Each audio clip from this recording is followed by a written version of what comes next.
जय गुरु जी संगत जी। संगत जी, गुरु जी की कृपा, गुरु जी के आशीर्वाद से आज का जो सत्संग हम आपके साथ शेयर कर रहे हैं वो कविता आंटी का सत्संग है। ये बहुत प्यारा और ब्लेसिंगफुल सत्संग है। तो मेरी विनती है आप सभी गुरु परिवार से कि आप सत्संग को अंत तक सुने, ध्यान से सुने, पूरा सुने। सत्संग का मतलब होता है सत्य का संग, और सत्संग की प्राप्ति जब ही होती है जब गुरु कृपा होती है। तो हम सभी बड़े भाग्यशाली हैं कि हम पे गुरु कृपा हुई और हमें सत्संग सुनने का और शेयर करने का सौभाग्य प्राप्त हुआ। तो प्लीज़ सत्संगत जी, बिना स्किप किए आप इस सत्संग को बड़ी श्रद्धा भाव से सुनिएगा, अंत तक सुनिएगा और गुरु जी का शुक्राना कीजिए कि घर बैठे वो आपको इतना ब्लेसिंगफुल सत्संग सुनवा रहे हैं। सत्संगत जी, यकीनन जब इंसान के ऊपर सबसे ज़्यादा विपदा और दुख होता है तब उस समय हम गुरुजी की शरण में होते हैं और गुरुजी महाराज हमारे हर एक दुख, हर एक संकट को इस कदर काटते हैं जैसे कि कोई माँ अपने बच्चे को छाती से लगा के उसकी हर एक परेशानियों को दूर करती है। आज का सत्संग बहुत ही प्यारा और ब्लेसिंगफुल है। और अगर आप भी अपने सत्संग अनुभव शेयर करना चाहते हैं तो हिंदी में साफ राइटिंग में आप अपना सत्संग लिख कर हमारी जीमेल आईडी पर सेंड कर सकते हैं, ताकि आपके द्वारा सुनाए गए सत्संग से जो भी गुरुजी महाराज की नई जुड़ने वाली संगत होगी उन्हें गुरुजी के कल्याण, महिमा, अनुभव के बारे में ज़्यादा से ज़्यादा पता चलेगा। सत्संग आपको पसंद आए तो आप इसको लाइक कीजिएगा, चैनल को सब्सक्राइब कीजिएगा, वीडियो को ज़्यादा से ज़्यादा संगत में शेयर ज़रूर कीजिएगा और बेल आइकन दबाना बिल्कुल भी नहीं भूलिएगा। जब भी कोई लेटेस्ट सत्संग आएगा उसका नोटिफिकेशन आपके पास आएगा। तो चलिए संगत जी, चलते हैं गुरुजी महाराज के सत्संग की ओर। सत्संग शुरू करने से पहले करते हैं गुरुजी का मंत्र जाप। ओम नमः शिवाय, शिव जी सदा सहाय। ओम नमः शिवाय, गुरु जी सदा सहाय। जय गुरु जी संगत जी। संगत जी, सबसे पहले गुरु जी महाराज के चरणों में कोटि कोटि नमन। सारी संगत जी को मैं जय गुरु जी बोलती हूँ। अनंतम शुक्राना मैं गुरु जी महाराज का करती हूँ कि उनकी असीम कृपा से मुझे ये शुक्राना सत्संग मिला। साथ संगत जी, ज़िंदगी में कुछ ऐसे लोग होते हैं जो हमें बहुत ज़्यादा धोखा और चीट करते हैं। संगत जी, मेरे जीवन में बहुत सारे ऐसे लोग आए जिन्होंने मुझे बहुत धोखा, बहुत चीट किया। मैंने उन्हें दिल से अपना माना, लेकिन उन लोगों ने मेरे साथ बहुत बड़ा धोखा और दगा किया।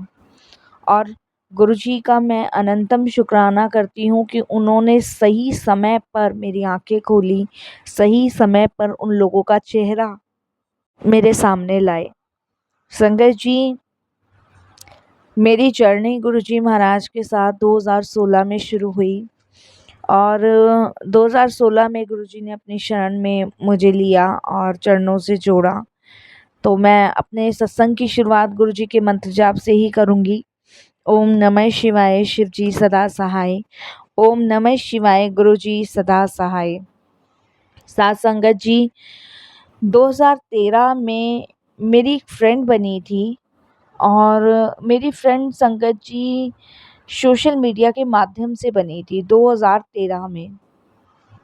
तो जब वो मेरी फ्रेंड बनी तो संगत जी उसने मुझसे पूछा कि आप कहाँ से हो, और वो संगत जी बीकानेर से थी, मैं दिल्ली से थी।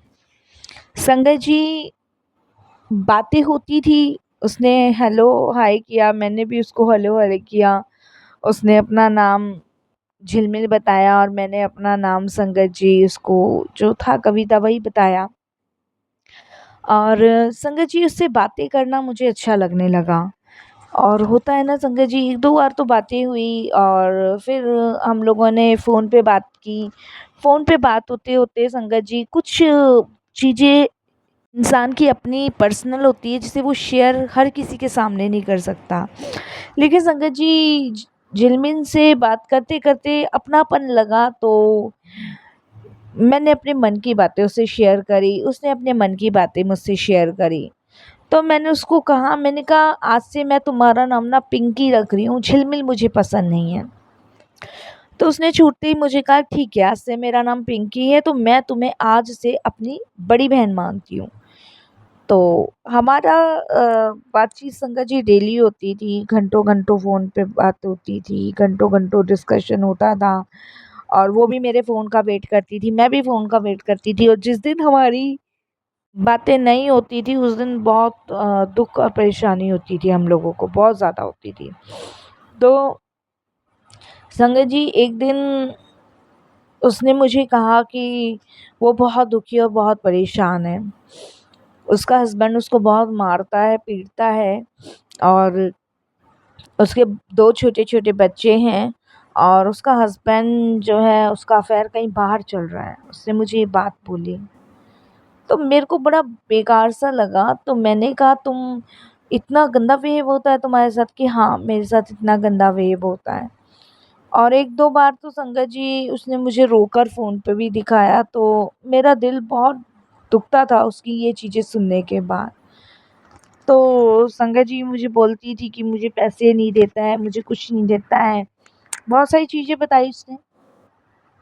तो मैंने कहा कोई नहीं, तू परेशान मत हो, मैं तेरी मदद करूँगी, तू यहाँ आ जा, दिल्ली मेरे पास आ जा। तो संगत जी उसने कहा नहीं मैं दिल्ली नहीं आ सकती और तुम्हें पता है कैसे।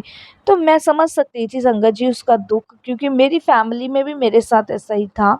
मेरे हस्बैंड गुस्सैले बहुत थे, लेकिन हाँ मारते-पीटते नहीं थे, अफ़ेयर नहीं था, लेकिन हाँ ये है कि रिस्पेक्ट मेरे मेरे ससुराल में कोई नहीं करता था। मेरे पास सिर्फ़ एक बेटा था। तो कहीं न कहीं तो संगत जी मैं भी अपनी चीज़ों को लेके परेशान थी, दुखी थी, पर मैं कह किसी को नहीं पाती थी। पर ठीक है, परेशान तो मैं थी ही। लेकिन संगत जी ये मुझे बिल्कुल भी नहीं पता था, बिल्कुल भी नहीं पता था कि जिस पे मैं आँख बंद करके विश्वास कर रही हूँ वो धोखा देने वाली है। संगत जी मैं अपने हस्बैंड से अपनी फ्रेंड के बारे में बात किया करती थी, तो मेरे हस्बैंड मुझे कहा करते थे कि जानती नहीं, पहचानती नहीं और उसको यहाँ बुलाने की लगी हुई है। क्योंकि संगत जी मैं चाहती थी कि मेरी फ्रेंड ना यहाँ मेरे पास आ जाए, अगर उसका पति इतना ही ज़ालिम है तो। और वो भी संगत जी कोई ना कोई बहाना करके मना कर देती थी। तो संगत जी उसने एक दिन मुझे कॉल किया, उसने मुझे कहा कि मेरे को मेरे हस्बैंड ने ना आज रात को बहुत मारा है और कल जो है ना मेरा मन कर रहा है कि मैं घर छोड़ के बच्चों को छोड़ के कहीं चली जाऊँ, ऐसे ही करके उसने कहा। तो मैंने संगत जी उसको प्यार से समझाया कि नहीं ऐसा नहीं करते। अच्छा संगत जी इधर गुरुजी महाराज मुझे हिंट दे रहे थे, बार-बार हिंट दे रहे थे कि तू बहुत बड़े धोखे में फँसने वाली है, बहुत तेरे साथ गलत होने वाला है, समझ जा, सावधान। वो मुझे बार-बार हिंट दे रहे थे। लेकिन मैं संगत जी उसके प्यार में इस कदर अंधी हो चुकी थी कि मैं गुरुजी के इशारों को नहीं समझ पा रही थी। और मैं गुरुजी से उसके लिए प्रे करने लगी कि गुरुजी उसके साथ कुछ बुरा ना हो, गुरुजी उसके साथ कुछ बुरा ना हो, प्लीज़ कुछ बुरा ना हो। लेकिन मुझे ये बिल्कुल नहीं पता था कि बुरा तो मेरे साथ होने वाला है। अब संगत जी मैंने उसको बहुत समझाया और मैं पूरी रात नहीं सोई। पूरे दिन में उसका फ़ोन संगत जी बंद रहा, मैं परेशान रही, मैं क्या करूँ, क्या नहीं करूँ, कुछ समझ नहीं आ रहा था। तो संगत जी जब उसका फ़ोन रात को 10:30 बजे ऑन हुआ तो मैंने उससे पूछा कि तेरा फ़ोन क्यों बंद आ रहा था? कहाँ थी, कहाँ नहीं थी?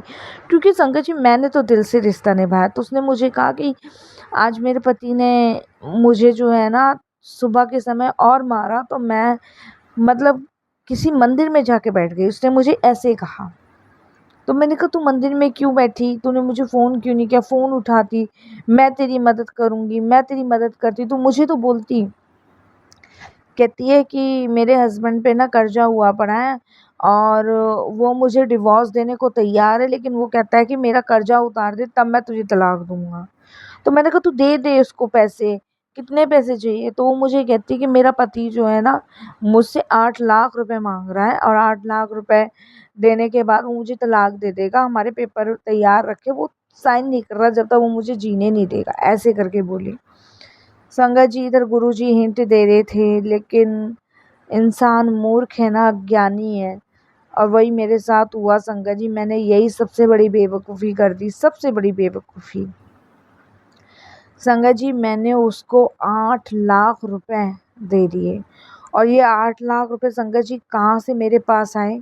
मेरे पास जितनी भी ज्वेलरी थी मेरे ससुराल की चढ़ी हुई, वो मैंने बेच दी। इसके अलावा संगत जी घर में थोड़ा बहुत कैश था वो मैंने दे दिया। इसके अलावा संगत जी मैंने अपने भाई से भी 50,000 रुपये धार मांगे, ये कह के कि तेरे जीजा जी को ज़रूरत है, वो भी मैंने दे दिए। और संगत जी ऐसे करते करते मैंने पूरे 8 लाख रुपए उसको दे दिए, पिंकी को, बिना जाने बिना पहचाने बिना किसी बंदिश के मैंने उसको वो 8 लाख रुपए दे दिए। संगत जी वो 8 लाख रुपए आप विश्वास नहीं करोगे, वो खुद बीकानेर से नई दिल्ली रेलवे स्टेशन पे लेने आई, जबकि गुरुजी ने उस समय भी मुझे एक सत्संग सुनवाया था। साफ गुरुजी ने अपनी तरफ से मुझे बहुत सावधान किया, लेकिन मेरे को नहीं पता था कि गुरुजी किस तरफ इशारा कर रहे हैं, क्या कहना चाह रहे हैं, क्या नहीं कहना चाह रहे, मुझे बिल्कुल नहीं पता था। और संगत जी वही हुआ, 8 लाख मैंने उसको दे दिए। देने के बाद संगत जी मैं बड़ी खुश हुई, जब वो रेलवे स्टेशन पे आई संगत जी मैं बहुत खुश हुई। वो सुबह करीबन संगत जी 9 सवा 9 बजे के आसपास आ चुकी थी नई दिल्ली रेलवे स्टेशन पे। और मैं अपने हस्बैंड को कह के गई थी कि आज मेरी फ्रेंड आ रही है, मैं उससे मिलने जा रही हूँ। तो मेरे हस्बैंड को तो कोई इंटरेस्ट ही नहीं था, कुछ भी हो रहा हो चाहे घर में। और संगत जी मैं पूरे दिन अपने बेटे के साथ उसके साथ रही। और संगत जी जैसे मैंने कल्पना की थी उससे भी कहीं ज़्यादा अच्छी थी वो। उस दिन हम घूमे फिरे, पूरे दिन हमने एंजॉय किया। उसके बाद मैंने उसको कहा कि तू घर चल, उसने मना किया कि मैं घर नहीं चल सकती। संगत जी मैं उसके साथ अपनी फ़ोटो लेना चाहती थी, लेकिन उसने फ़ोटो के लिए मना कर दिया। उसने कहा मुझे फ़ोटो लेना पसंद नहीं है, मुझे पसंद नहीं है कोई फ़ोटो वोटो खींचना, कि मेरे अरमान मर चुके हैं इसलिए मैं फ़ोटो नहीं खींचती। मैंने उससे पूछा बच्चे कहाँ हैं? तो उसने मुझे कहा कि बच्चे नानी के घर छोड़ के आई हूँ, अपने हस्बैंड से छुप कर आई हूँ क्योंकि वो 2 दिन के लिए टूर पे गया है। इस तरीके से उसने मुझे कहा। तो मैंने कहा अच्छा चल कोई बात नहीं। हमने संगत जी चांदनी चौक घूमा, चांदनी चौक में उसने भी खाया मैंने भी खाया, और मैंने जो पैसे थे उसको लाके दिए। और उसके बाद शाम के समय मैंने उसके बच्चों के लिए जो सामान लिया था वो दिया, उसके लिए दिए थे, कपड़े दिए थे। और संगत जी मैंने उसको कहा कि अब तू आएगी ना हमेशा के लिए आइयो, तेरी बड़ी बहन का घर ना तेरे लिए खुला है, और मैं तुझे अपनी छोटी बहन मानती हूँ, तू चिंता मत कर, मैं हमेशा तेरे साथ हूँ। मैंने ऐसे करके उसको विदा किया। और संगत जी देखिए आप विश्वास नहीं करोगे, उससे मेरी 12:30 1 बजे तक बात हुई है, 1 बजे तक उससे मेरी बात हुई है। 1 बजे के बाद संगत जी उसका फ़ोन जो है ना स्विच ऑफ हो गया है। मेरे को लगा संगत जी कि उसकी शायद बैटरी वैटरी ख़राब हो गई होगी, क्योंकि रेल में मैंने उसको बिठा दिया था, तो मेरे को लगा बैटरी वगैरह ख़त्म हो गई होगी। इस तरीके से मैंने नहीं दिमाग लगाया और मैं रात को सो गई। सुबह उठी तो संगत जी मैं अपना फ़ोन देखा तो उसमें कोई मेरे लिए गुड मॉर्निंग का मैसेज नहीं था कि गुड मॉर्निंग दीदी, कोई मैसेज नहीं था।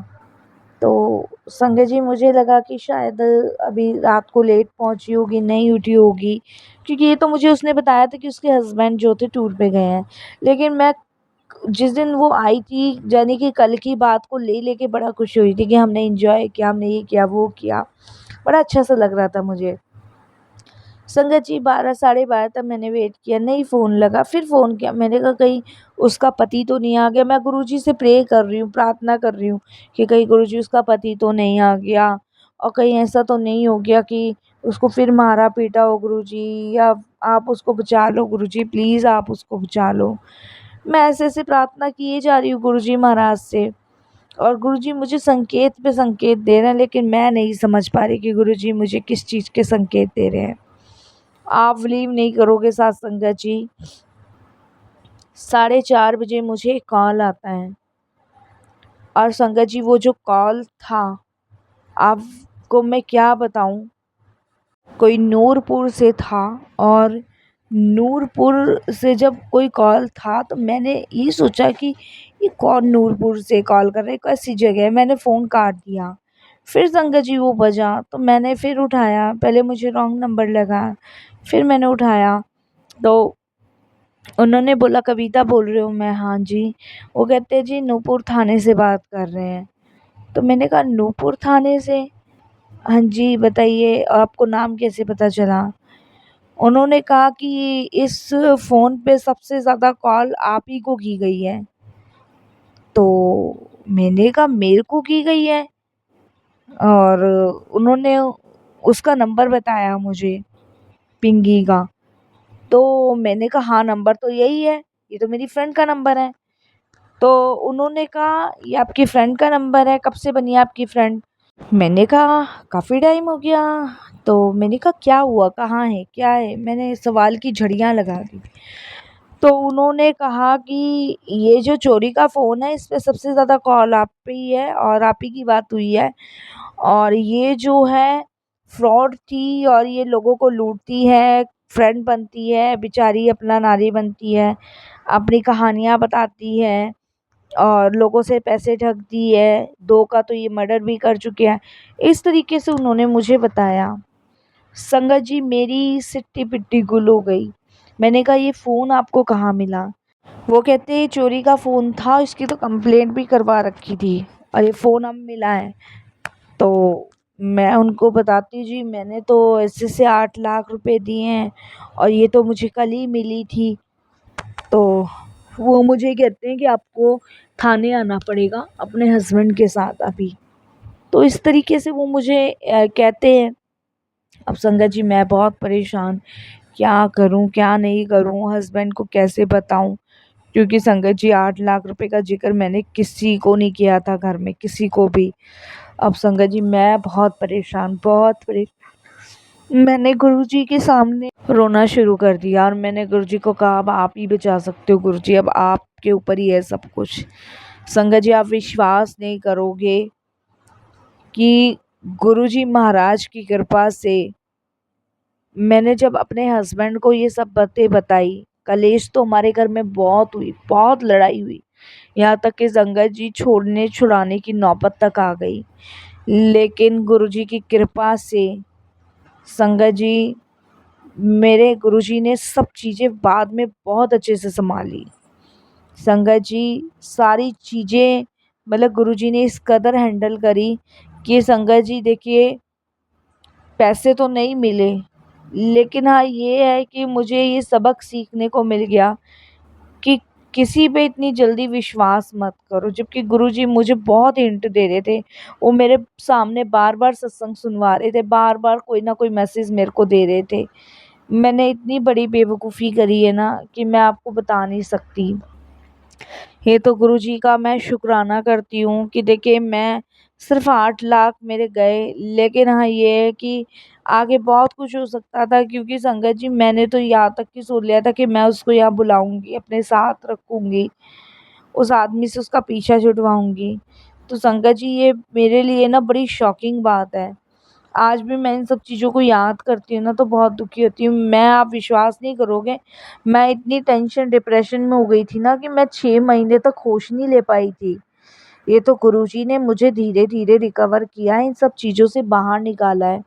और गुरुजी ने मुझे ये भी समझाया कि कोई काम नहीं आता और किसी पे विश्वास मत करो। जो तुम्हारे गुरु, जो तुम्हारे अपने, यही तुम्हारे काम आ सकते, कोई नहीं आएगा। सारी दुनिया तुम्हें खाने के लिए बैठी हुई है। तो मैं शुक्राना करती हूँ गुरुजी महाराज का, अनंतम शुक्राना करती हूँ, तहे दिल से शुक्राना करती हूँ साध संगत जी कि मैं गुरुजी महाराज की कृपा से उस ऐसी मतलब धोखेबाज लोगों से बाहर निकली। बाकी संगत जी सच में हमें हमेशा गुरुजी के संकेतों को समझना चाहिए, उनके हिंटों को समझना चाहिए कि वो हमें कहाँ सावधान कर रहे हैं, कैसे बचा रहे हैं। घर में गुस्सा गुस्सी हुई, लेकिन गुरुजी की कृपा से धीरे धीरे सब चीज़ें नॉर्मल हुई। और संगत जी धीरे धीरे मेरे हस्बैंड ने मेरे गोल्ड को फिर से बनवाना शुरू किया, क्योंकि मैंने सब कुछ दे दिया था जो मेरे ससुराल में मुझे मिला था, मेरे मायके से था। क्योंकि मुझे लगा कि नहीं, अपनी छोटी बहन को बचाना ज़रूरी है। लेकिन मुझे नहीं पता था वो बहुत बड़ा धोखा दे रही है मुझे।